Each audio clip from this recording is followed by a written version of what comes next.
Stay tuned to PBS 39 for an all-new episode of Focus. New York Times best-selling author and time-life photographer Rick Smolin shares a preview of his film, The Human Face of Big Data, coming to PBS this spring. We'll have that one-on-one interview, plus a local high school teacher brings flair to physics, and a Lehigh Valley group hopes to deliver freedom from stigma to people with mental illness. Don't go anywhere. Focus starts right now. Focus is for our community.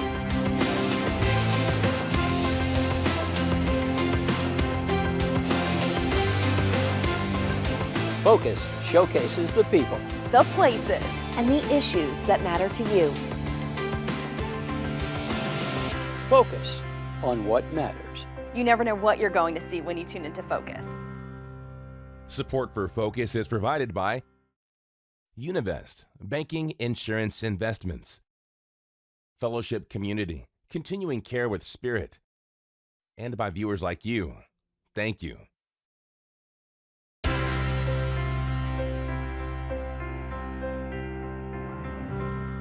Thank you for joining us. I'm Laura McHugh. In this episode, we'll focus on education and health, but first we focus on art. Our first guest, Rick Smolin, is a former Time, Life, and National Geographic photographer, as well as a New York Times best-selling author. He's now the CEO of Against All Odds Productions, and his film, The Human Face of Big Data, will air on PBS stations this spring. Thank you so much for joining us. Nice to be here, Laura. So first of all, what brings you to the Lehigh Valley? Well, I was really honored to be invited to be the artist in residence at the Olympus and Vision Festival, which is this wonderful gathering of people that are passionate about photography and storytelling. I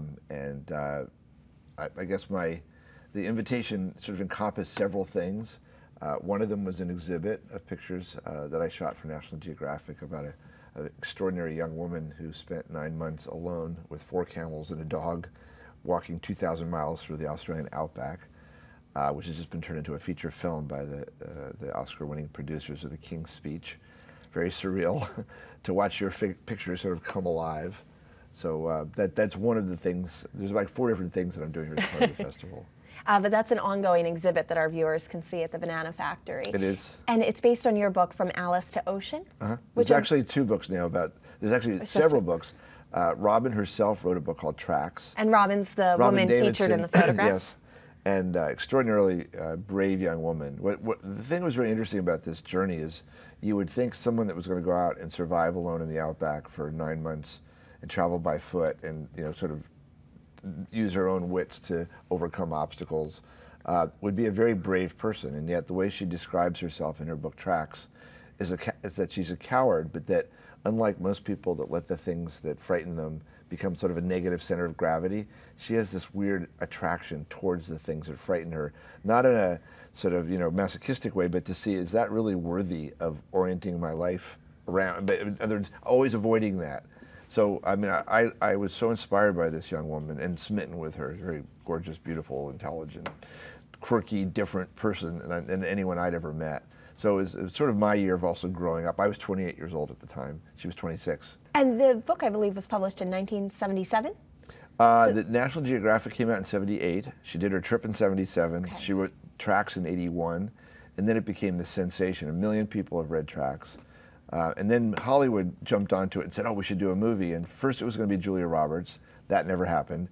Then it was Helen Hunt, who I actually got to meet, who was wonderful. That never happened. 8 years ago it was Nicole Kidman. That never happened. So 2 years ago I got a call from this guy who said, have you seen The King's Speech? And I said, yeah, why? I thought he was like a telemarketing guy. He said, well, I'm the producer of The King's Speech. And I'm like Googling him, and there he is getting his Oscar on stage. And I said, oh my God, what can I do for you? It never even occurred to me this was still about Robin. And he said, well, the camel story, Robin's story, we're making it into a movie. And I said, no disrespect, but I've had this conversation like 20 times now with people in Hollywood, and nothing ever happens. He said, no, we've cast everyone. We want you to come to Australia. We've cast Adam Driver to play you. So it was really so surreal to go back to the desert with Robin and be on the set and watching these people wearing our clothes, reenacting the scenes that actually happened in real life and some that didn't.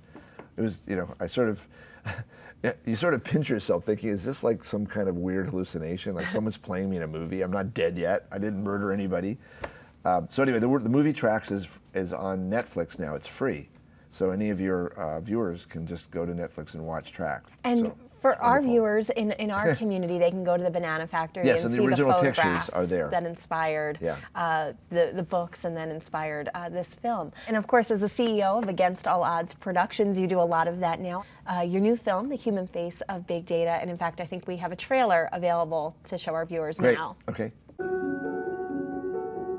All these devices and machines and everything we're building these days, whether it's phones or computers or cars or refrigerators, are throwing off data. Information is being extracted out of toll booths, out of parking spaces, out of internet searches, out of Facebook, out of your phone. Every single thing that you do leaves a digital trace. We're now collecting exabytes and petabytes of data, and we're looking through that data set using incredibly powerful algorithms to see what we would never see before.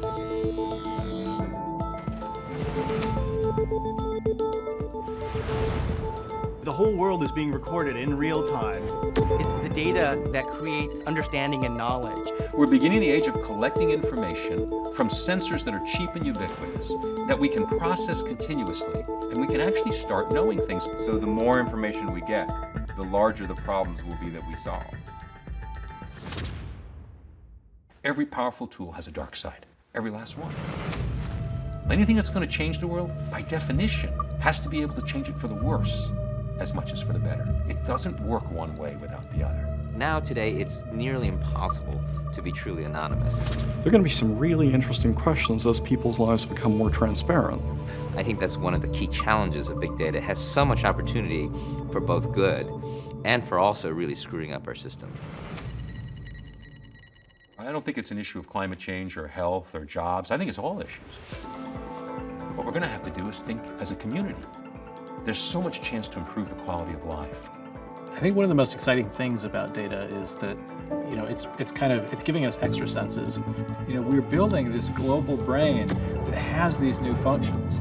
It's expanding upon our ability to perceive the world. This science is just at the beginning. All kinds of data and information are sitting inside the world you do every day. What's really happening is we're going to start collecting it. We're going to start seeing it. We're going to start interpreting it. And that wave of change is going to take us in directions that we can't begin to imagine. We're sort of just in the beginning of this big data thing. You don't know how it's going to change everything. You just know it is.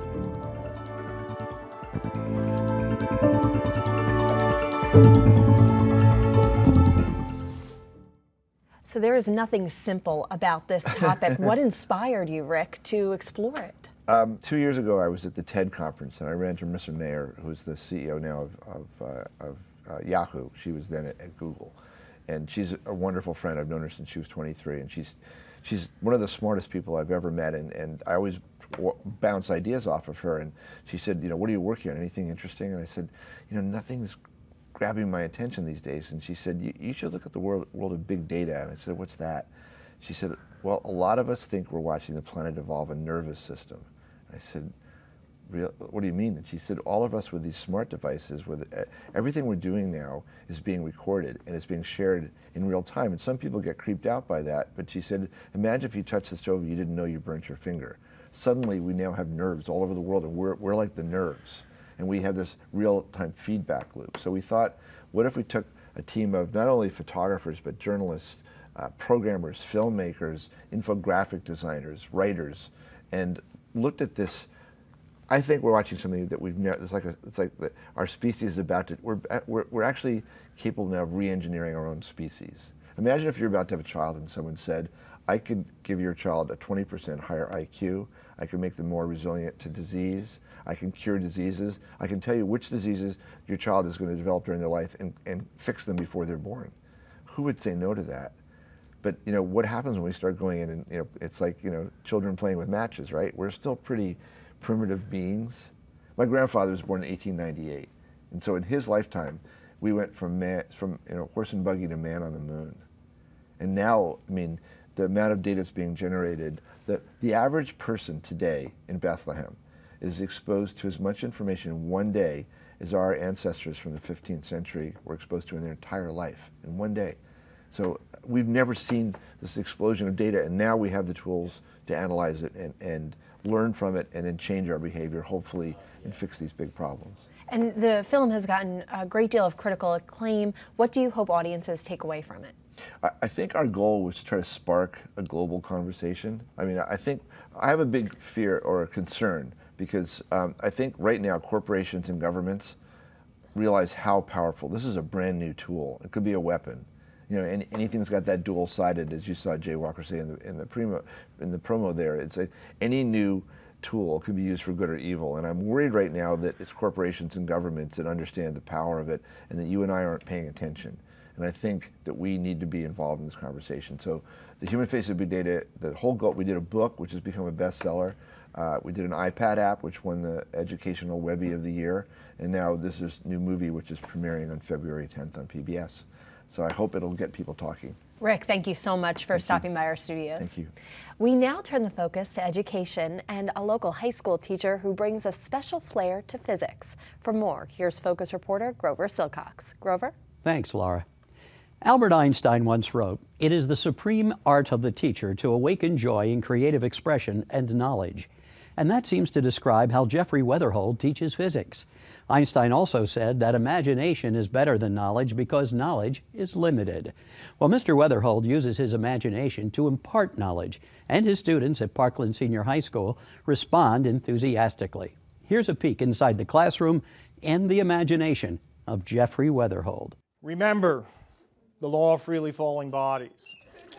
The feather...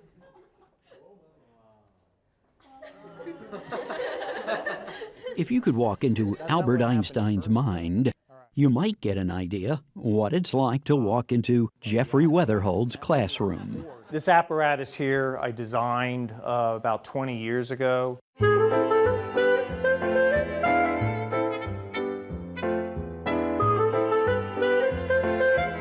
Mr. Weatherhold is a very unique individual. He is someone who lives, breathes, and sleeps science.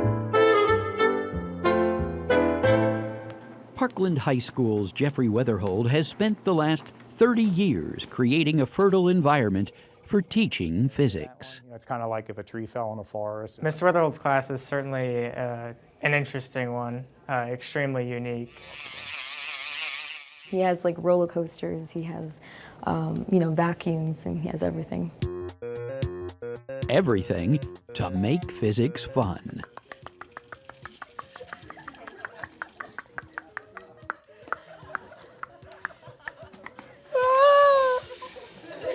So I started collecting toys at flea markets and toy stores.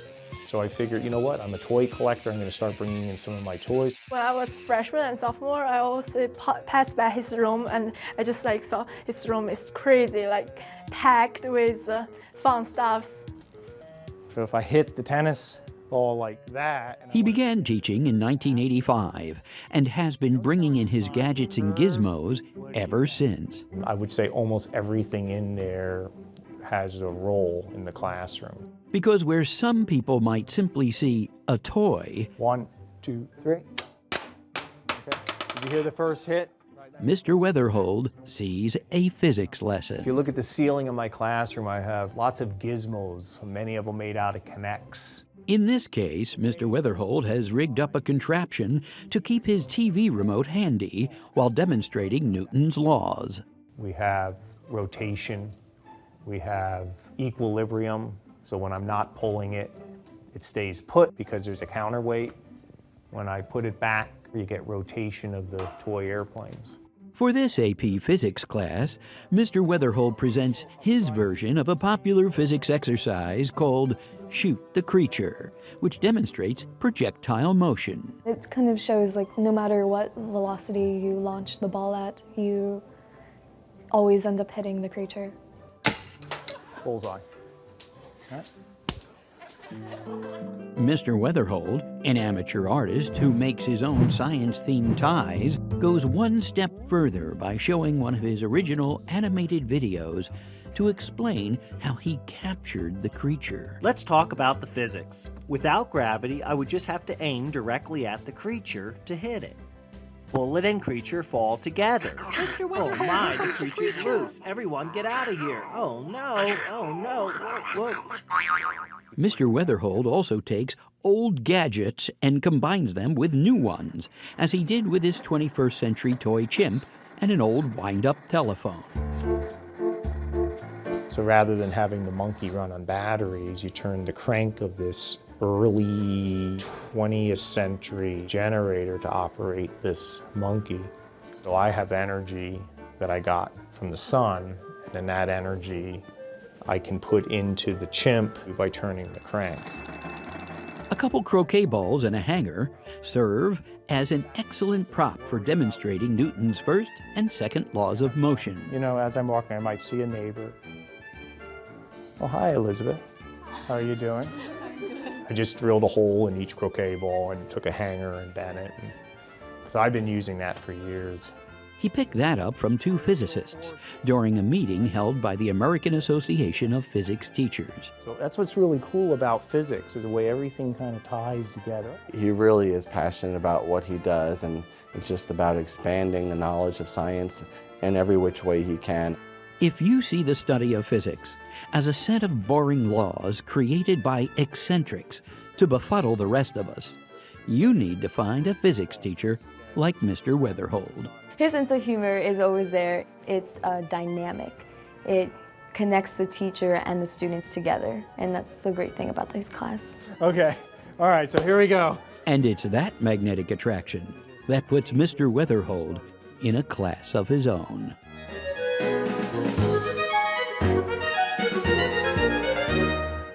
For Focus, I'm Grover Silcox reporting. Right. Thank you, Grover. Finally, we focus on health with guests from the National Alliance on Mental Illness Lehigh Valley. Diane Gilroy is the president of the organization. Donna Thorman is the former board member for NAMI and a current member on the Northampton County Mental Health Board. Thank you both for joining us today. Thank you for having us. You've recently launched a campaign called Freedom from Stigma. Could you describe this campaign for us, Donna? Yes. Well, we realize that the opportunity for recovery is more likely in a society of acceptance. So the goal for this campaign is to remove the stigma associated with mental illness and motivate our society to move toward acceptance and decrease the negative stigma surrounding mental illness. And we're hoping that with this campaign, and through the help of community members, local businesses, churches, and local schools, that we can garner a more accepting environment so that people can seek the help, because it's proven that stigma prevents almost 50% of people from seeking help. And I don't know if it's fair to say that a lot of that stigma comes from misinformation or misunderstanding. So I know you've prepared for us today a number of myths surrounding mental illness or misconceptions, and I was wondering if you could share them with us. Well, one of the myths is that if you have a mental illness, you're weak in some way. There's something wrong with your character. That is totally a myth, because mental illness can strike anyone. It doesn't matter whether they're male or female, what the ethnic group is, whether they're rich, whether they're poor, whether they're educated, not educated. Anyone and any family can be struck with mental illness, and it's a physical illness. It's a brain illness. So the brain's part of your body, so it's like any other type of a health issue. And oftentimes it's chronic, like diabetes or heart disease or something like that. And these illnesses can be treated. How did both of you get involved in NAMI? Donna, would you mind starting? Sure. We became involved, my whole family, approximately 10 years when unfortunately our son, who by every account was a happy child, played baseball and everything, and just when he was in college started to exhibit some illness, some strange behaviors, and we went to our family doctor, did all the things, and then finally he suggested a CAT scan, and it was shown that our son had an illness of the brain, and but we're happy to say he's fighting the battle every day and doing well. And my daughter saw NAMI online and knew about the family-to-family class, and we both took that, and now almost everyone in our family has taken it, and it really has not only helped our family but our son, because we understood the illness better. We'll learn more about the family-to-family Yes. class you mentioned in a little bit. Diane, how did you get involved? Well, similar with a similar story, my son, around age 22, was exhibiting strange behaviors, and some of this had been going on, but we had no knowledge of mental illness and what behaviors might indicate someone has a mental illness. It was all new to us, and it had gone on actually for, I would say, a couple of years, but we just thought it was foolishness that young people, the types of things that young people do. But as it turned out, it wasn't. It's a mental illness, and he also is under care and is doing fine, living pretty much on his own right now, and there is hope for people. And before we wrap up, could you share with me the courses that you have available to educate both families and individuals with mental illness in the community? Yes, we have a course that is for persons who have mental illness. And all of NAMI's programs are taught by persons who are in the same shoes. So the two persons who teach the course also have mental illness and are in recovery. And so they've been down the same road as these people who are in their classes. We teach the classes in March and September, and they're 10 weeks long, about 2.5 hours a week for those 10 weeks. And all of everything that we offer, our classes, support groups, and so on, are free. And I'll let Donna talk about family to family. She actually became a family to family instructor after taking the class. Every week you learn a different aspect of dealing with and helping your loved one through mental illness, through the, as we all know, the broken mental health system and how to navigate through that. It's a lot to learn for a family. There's one class that was so poignant for me where you actually experience what it's like to be your loved one and have these brain things not working the way they're used to their brains working, and how to advocate and how to just communicate better with your loved one to help all family relationships. And it's a wonderful class. I think that one of the main things that people who come to our support groups and to our classes learn is that they're not alone. There are a lot of other people who are dealing with similar issues, and everyone can help each other. We'll end on that note. Thank you, Diane, and thank you, Donna. Thank you for joining us as well. We'll see you next week. Until then, remember to focus on what matters.